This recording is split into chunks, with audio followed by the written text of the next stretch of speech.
kingdom come, let your will be done here in us. Jesus, there is no one greater, you alone our Savior, show the world your love. Heaven come down, King of heaven come down, let your glory reign like the heaven come. We are children of your mercy, rescued for your glory. We cry, Jesus, set our hearts towards you, that every eye would see you lifted high. King of heaven come down, King of heaven come down, let your glory reign, shining like the day. King of heaven come, heaven rise up, who can stand against us? You are strong to save, in your mighty name. King of heaven come, King of heaven, King of heaven come, King of heaven, King of heaven, King of heaven, King of heaven come down, King of heaven come down, let your glory reign, shining like the day. King of heaven come, King of heaven rise up, who can stand against us? You are strong to save, in your mighty name. King of heaven come, King of heaven, heaven come down, King of heaven come down, let your glory reign, shining like the day. King of heaven come, heaven come, King of heaven come,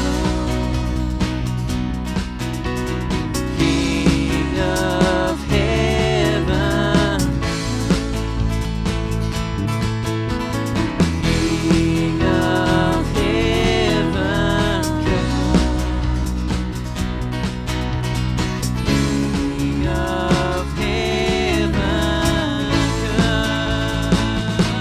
of heaven come down, King of heaven come down, let your glory reign, shining like the day. King of heaven come, King of heaven rise up, who can stand against us? You are strong to save, in your mighty name. King of heaven come, you are strong to save, in your mighty name. King of heaven come, one more time. You are strong to save, in your mighty name. King of heaven come.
to hold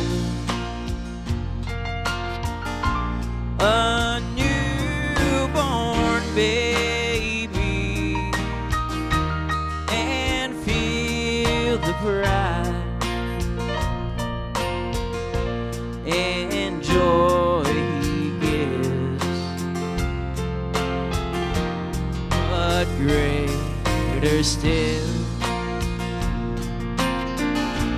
the calm assurance this child can face uncertain days because he lives. Because he lives, I can face tomorrow. Because he lives, all fear is gone. Because I know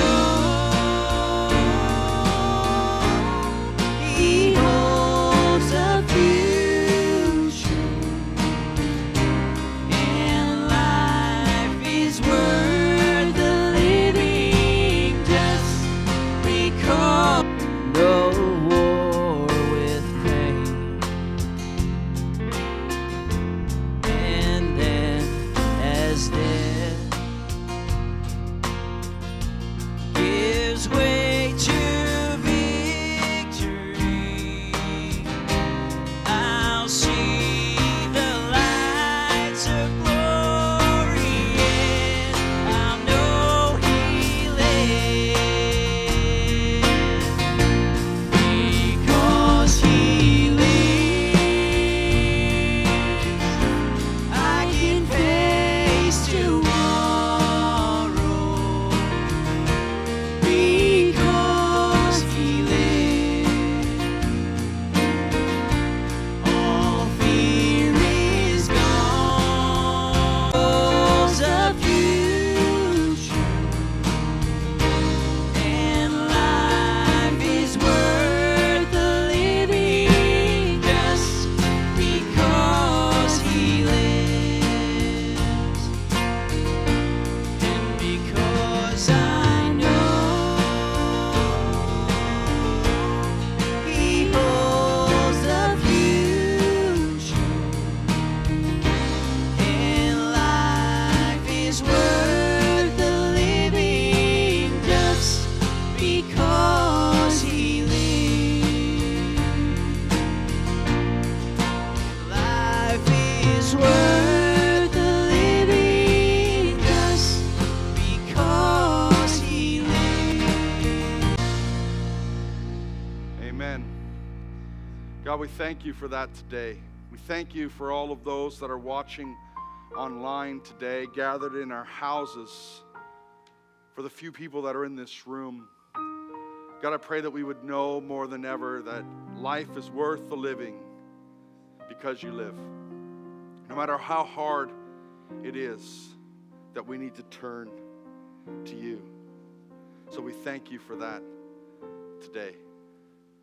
In your name, amen.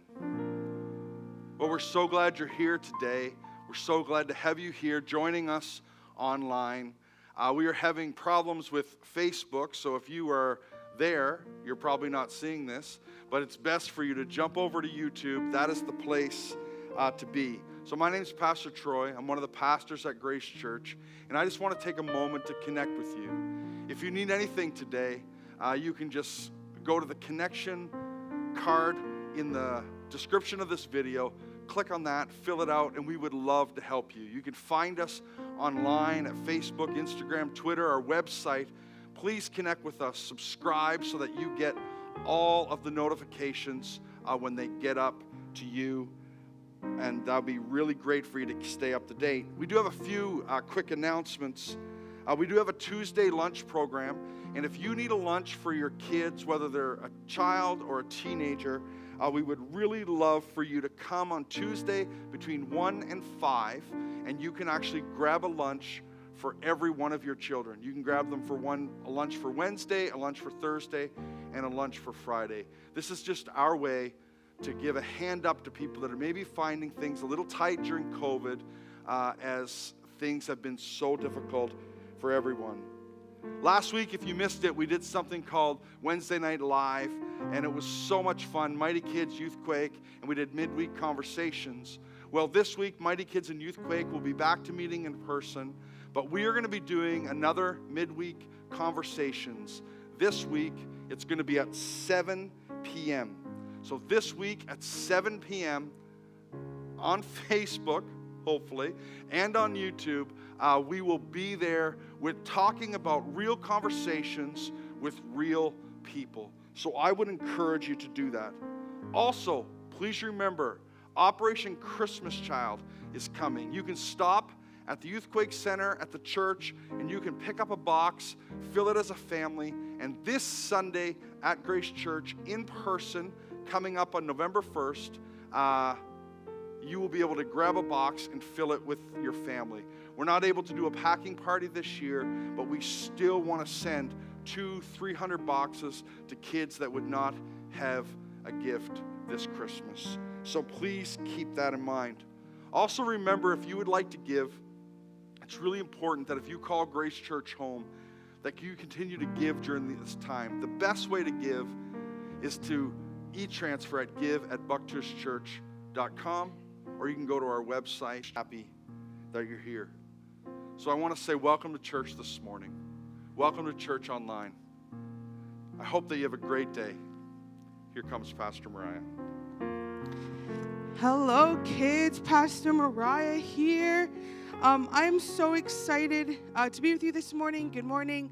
Welcome to the Mighty Kids Moment. But before we do that, two very important things. We have a birthday today. So today is Rain's birthday. And so happy birthday, Rain. I hope you have a super wonderful day. And also this week, we are back to live in person, like Pastor Troy said. So this Wednesday will be our Mighty Kids Halloween party. So there's going to be all the information you need online. Your parents can check that out. And I'm so excited to see you again.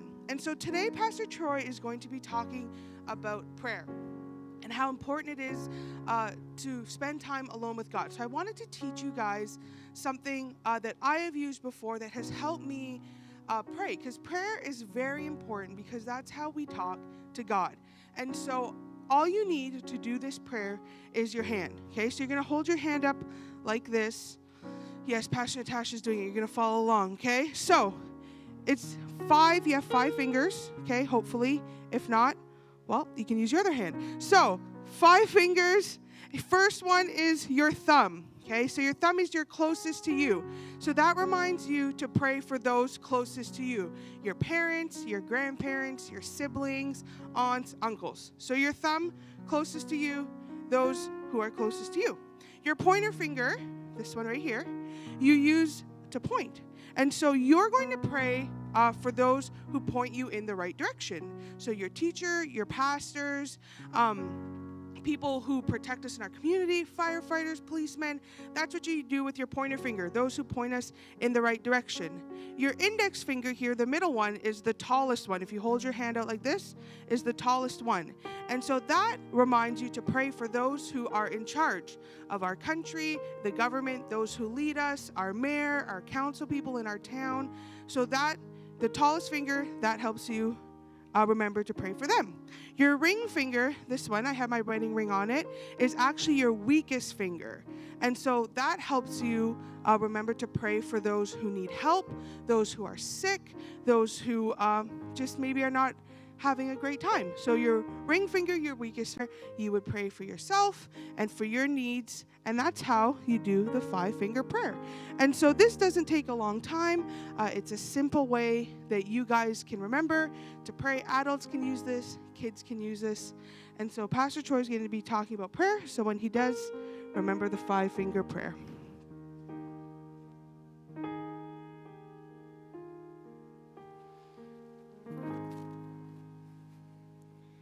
Amazing.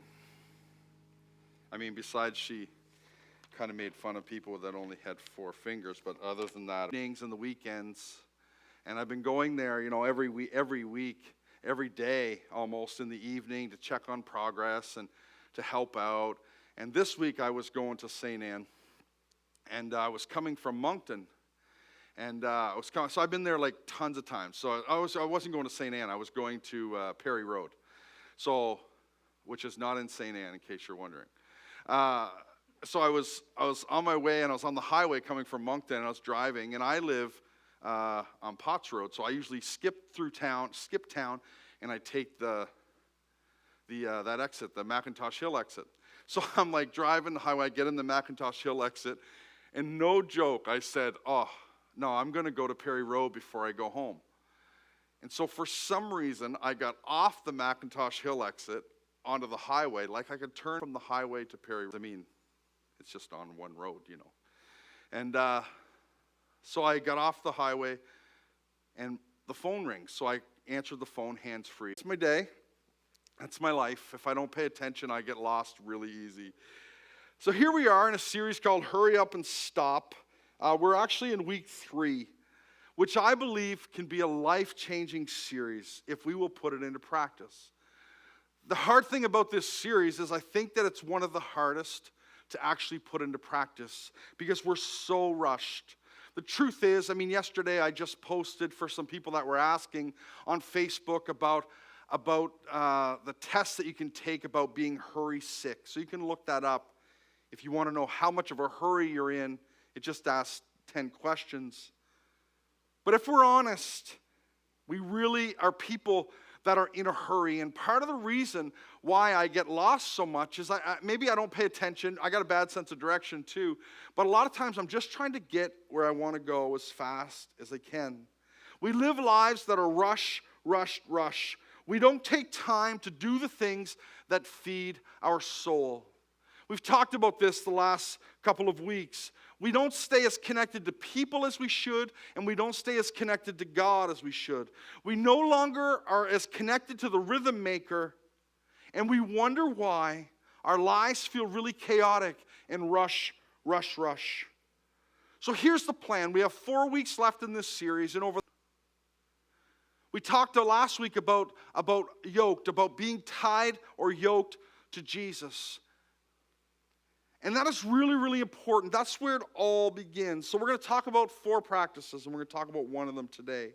The one we're going to talk about today ties into what Pastor Mariah talked about, prayer. But we're going to call it silence and solitude. There's a Greek word for that. It's called eremos, which means quiet place. I think that if we were really honest with ourselves, and sometimes it's hard to be, technology has really changed our lives. We talked about this a couple of weeks ago, and not all the changes have been for the good. See, because with technology, and listen, I'm as guilty as the next person, maybe more guilty. We no longer have the ability or the will maybe, or we appreciate the value of silence. Here's a quote from the book called The Ruthless Elimination of Hurry. It says this, it says, we now have access to infinity or to everything through our new cyber selves, which is great, but we've also lost something crucial or something important. All those little moments of boredom were potentially moments to pray. Little moments throughout the day to wake up to the reality that God is all around us. To wake up to our own souls. To draw our minds and attention and our devotion back to God. To come off the hurry drug. To come home and be aware that God is with us. There was a time where we went to the bathroom without a phone.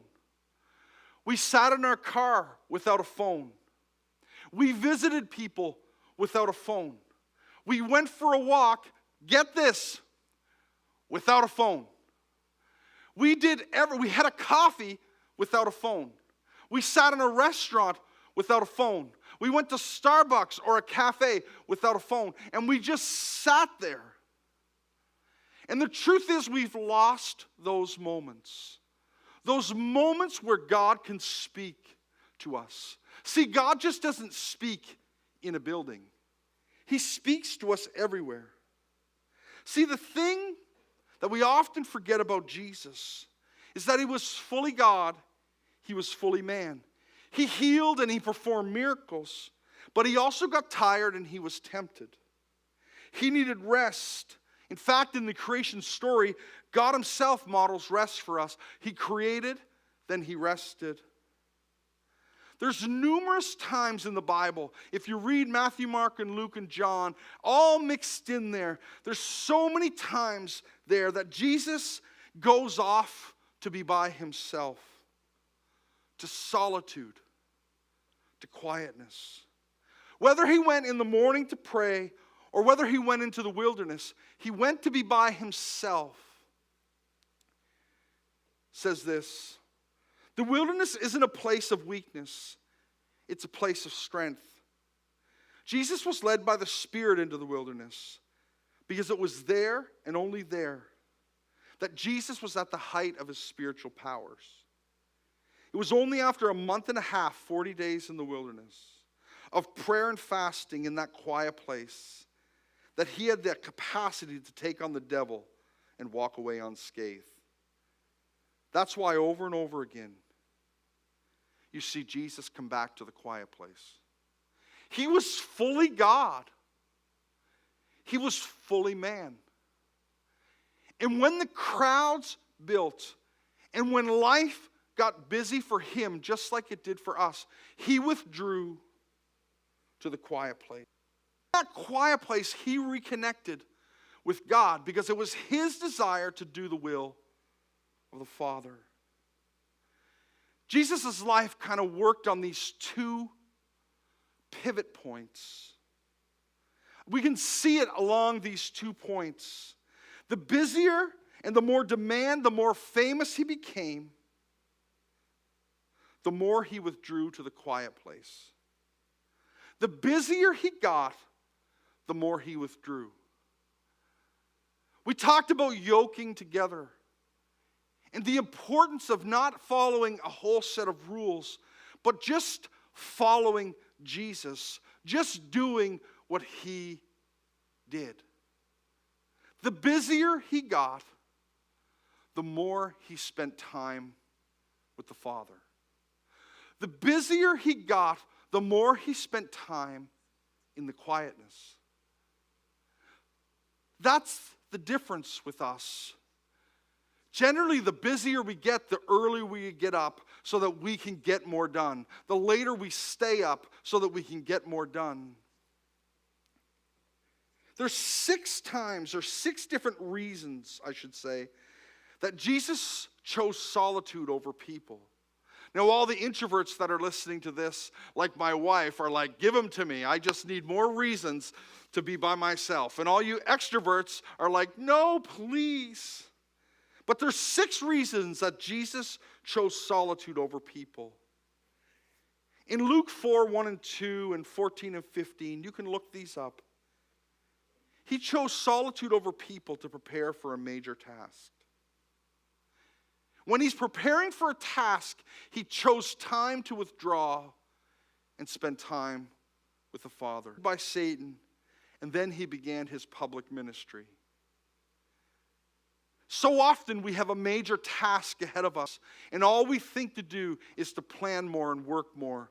But maybe the answer is to say no to people and to spend time with the Father.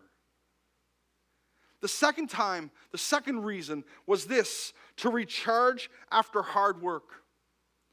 I think we need to understand something. I need to understand something, that the Bible does talk and call us to work hard, to earn our wages, to not be, and to make sure that we're dependable. In Mark 6:30-32, Jesus sent the 12 disciples out to do ministry. When they returned, he encouraged them to separate from the people who were following them and to find rest. We need to be people that find time to recharge after a busy day or a busy season. I want to be clear. I don't mean go home and put on Netflix and watch 32 episodes of Friends. I mean to sit in a quiet place, to listen to the Father. There's something that I've become aware of myself over the last 15 years. That when I go through a busy season, or I expend a lot of mental or physical energy, that's when I'm the weakest. That often I've traveled, and I've traveled to speak, say, over 7 days. I've spoke 10 times or 12 times. And giving out that amount of energy over 7 days, believe it or not, is exhausting. And then often I would get dropped off at my hotel at the end of that, waiting to go to the airport in the morning. And those were the most tempted times of my life. To the point, you might think less of me because of this, or you might think that I'm weird, but to the point where I would actually pack up my electronics, bring them to the front desk, and ask them if they would keep them for me. And he needed time alone. Number 4, before making important decisions. Before making important decisions, we need to withdraw to the quiet place. In Luke 6, 12, 13, early in his ministry, Jesus spent the whole night alone in prayer. The next day, he chose his 12 disciples. He spent the whole night alone in prayer because he had a big decision to make the next day. Number 5, in times of distress. In Luke 22, 39 to 44, what if I told you the answer, or one of the answers, is to withdraw to the quiet place? Number 6, he withdrew to the eremos, or the quiet place, to focus on prayer. Luke 5:16, many times in Jesus' ministry, he would leave the crowd alone to pray. See, to pray. See, silence and solitude are something that we really struggle with. External or outward silence. Even if you have to wait to do that till 10 o'clock at night, till everyone's in bed, you can sit in the quiet. That's part of it. But the real silence that we're talking to our frustrations. We often use noise. We use it to drown out the noise that's internal in us. See, solitude is not isolation. It's how we open ourselves up to God. Isolation is what we crave when we neglect or we say no to solitude. We say, I just want to be by myself. I hear moms say it all the time, and I don't blame them. I just need some mom time.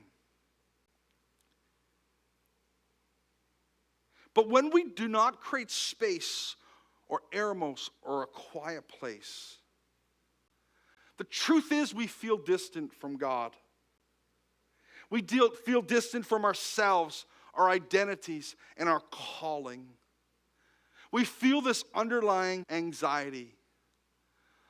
I hope you hear me. Trust me, I've been there. About 2 years ago, I was going through just a time. I had never ever experienced anxiety before.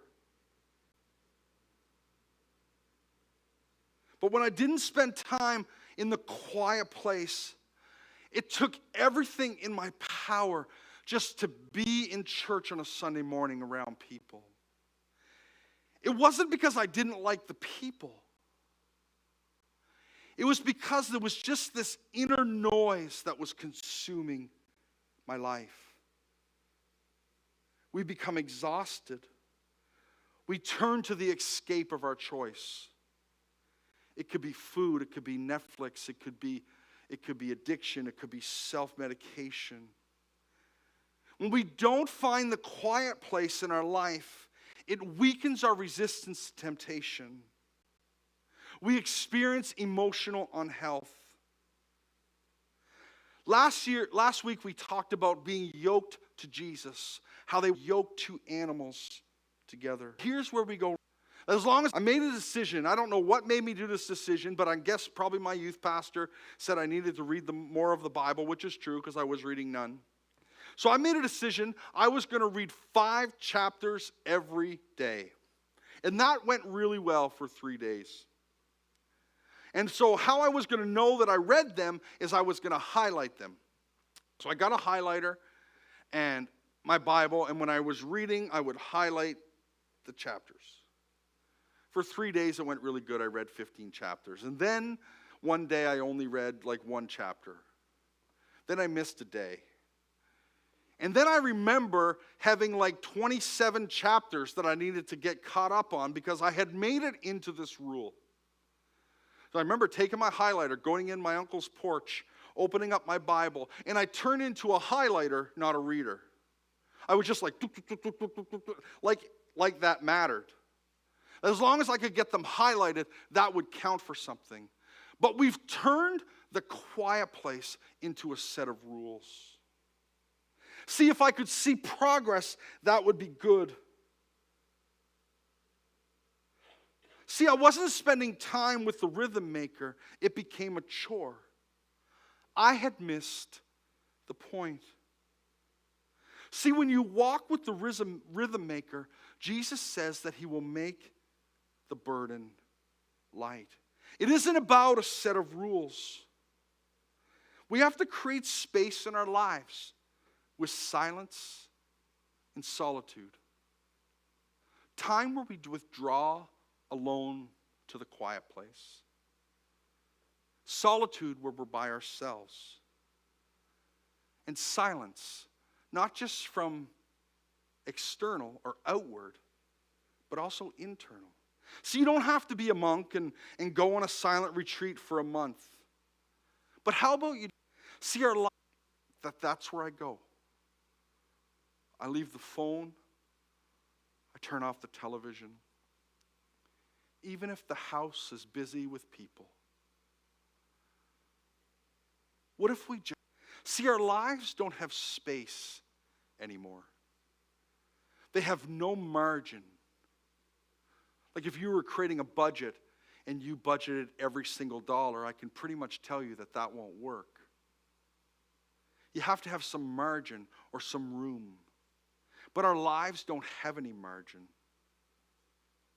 This week I read something that hit me, and this is what it said. It said, if you drop dead today, which wasn't very encouraging, your job will replace you by Friday. But we cramming our lives full. And we have the audacity to say to God, I don't have time for the quiet place. See, time spent in solitude with God is not time spent alone or wasted. I'm here to tell you, to tell me this morning, that this is the best investment you can make. We must create space. We must make room for the quiet place that I absolutely loved.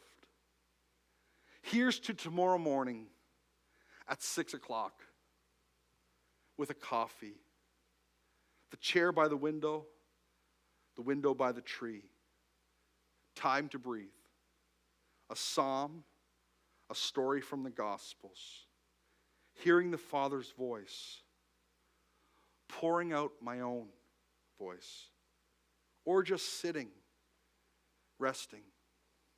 Maybe I'll hear a word from God that will alter my destiny over something that's been bothering me. Maybe I'll feel my mind settle like smooth water. Maybe my mind will ricochet from thought to thought and never come to rest? If so, that's fine. I'll be back the same time tomorrow, starting my day in the quiet place. Martin Luther said this: tomorrow I have so much to spend the first 3 hours in prayer to make sure that I get it all done. See, this isn't about doing more. Most of you that are listening to this, you're doing more than you can do now. This is about withdrawing to the quiet place. In closing today, see, our lives are too noisy, both externally from technology and people, and internally. And we use the external to drown the internal noise. I would encourage you today to not only turn down the external, but to spend time in the quiet place and allow God to speak in the solitude and the quiet.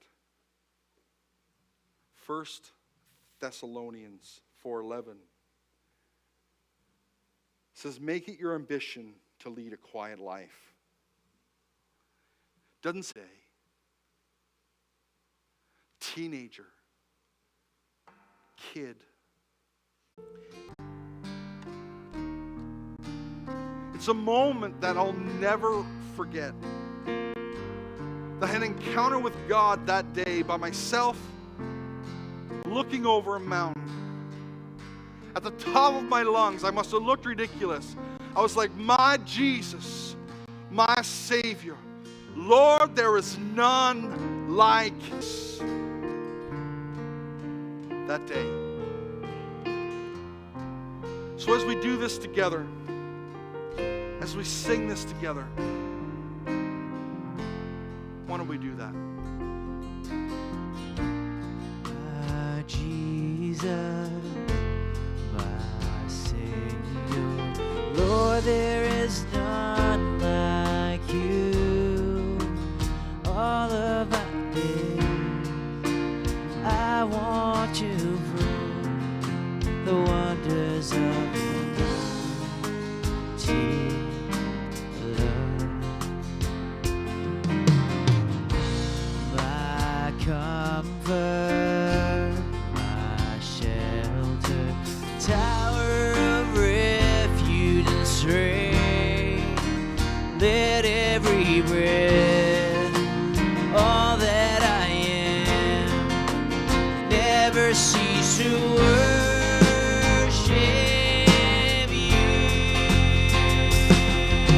Shout to the Lord, all the earth, let us sing. Power and majesty, praise to the King. Mountains bow down and the seas will roar at the sound of your name.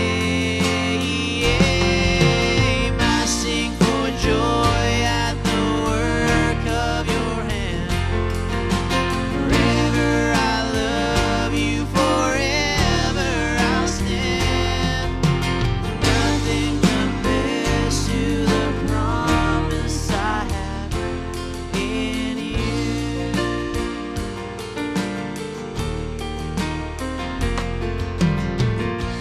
My Jesus, my Savior, Lord, there is none like you.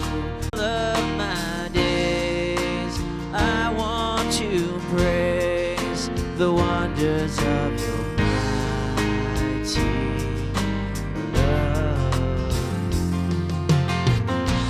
My comfort, my shelter, tower of refuge and strength.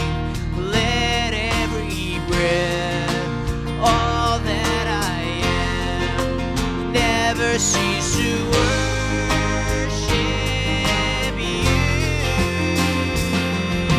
Shout to the Lord, all the earth, let us sing.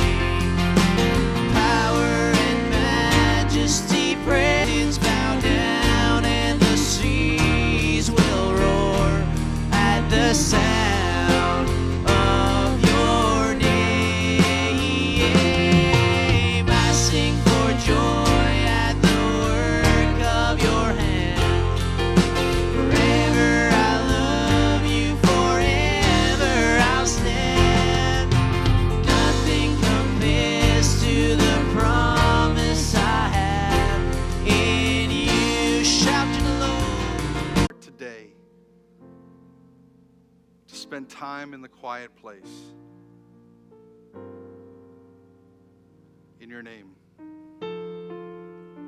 Amen.